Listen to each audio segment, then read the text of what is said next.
Hello everyone, स्वागत है आपका मैथ्स लर्निंग चैनल में।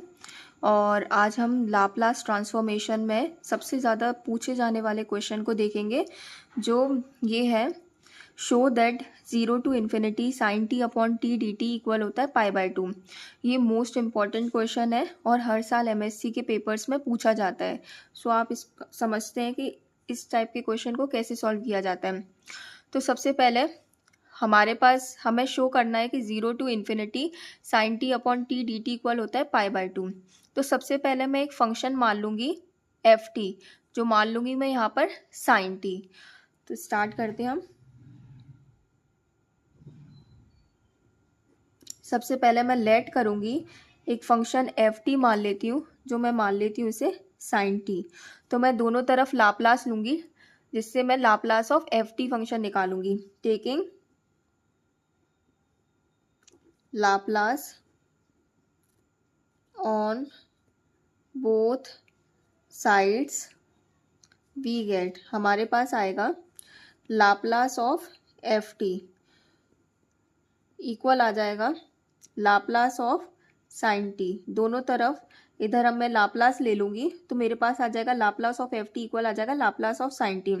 और इसकी वैल्यू हम जानते हैं कि सिंस मैं यहाँ लिख देती हूँ, since Laplace of sine A T की वैल्यू होती है मेरे पास a upon P square plus A square. So यहाँ पर अगर मैं कंपेयर करूँ तो यहाँ है साइन टी और यहाँ है साइन ए टी, तो इसका मतलब है ए की जगह यहाँ पर क्या है 1।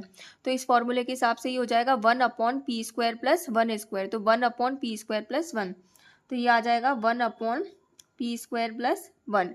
और इसको मैं थोड़ी देर के लिए एफ पी मान लेती हूँ से, ये मैं इसको मान लेती हूँ फर्स्ट इक्वेशन। नाउ सिंस मैं जानती हूँ, मैं एक प्रॉपर्टी जानती हूँ कि यहाँ लिख देती हूँ मैं कि Laplace of F t upon t ये इक्वल होता है integration p to infinity f x d x. अब ये एफ एक्स क्या है, यहाँ जो मैंने एफ पी लिया है, अगर मैं पी की जगह अगर एक्स ले लूँ तो मेरे पास एफ एक्स बन जाएगा। सो इस प्रॉपर्टी के हिसाब से मैं लाप्लास वैल्यू निकालूंगी साइन टी अपॉन टी की। नाउ मैं निकालूंगी यहाँ से Laplace of sine T upon T की value.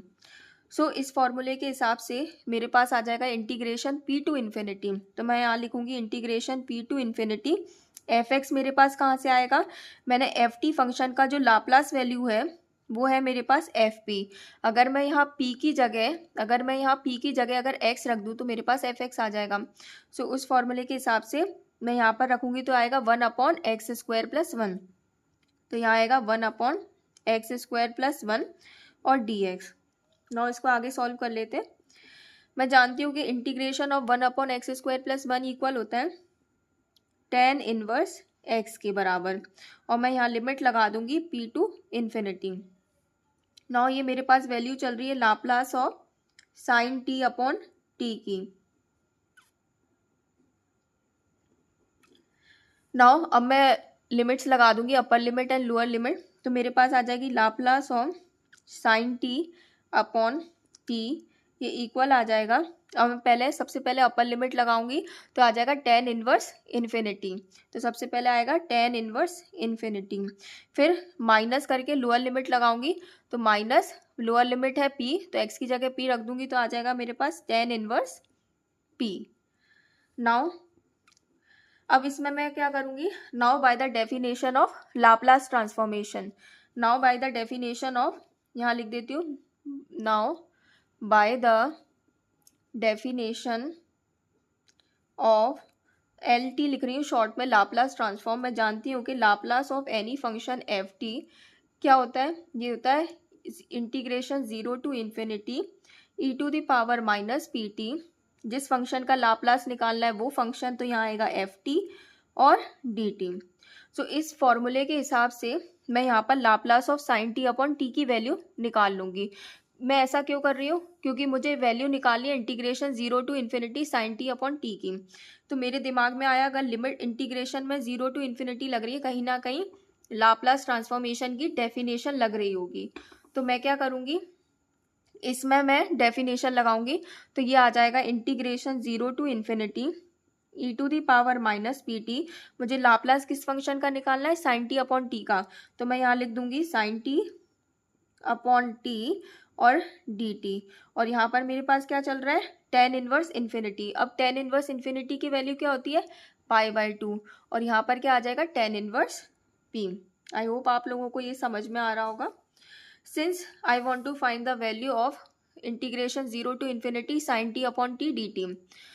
Now since we have this, so हमें वैल्यू चाहिए integration 0 to infinity sin t upon t।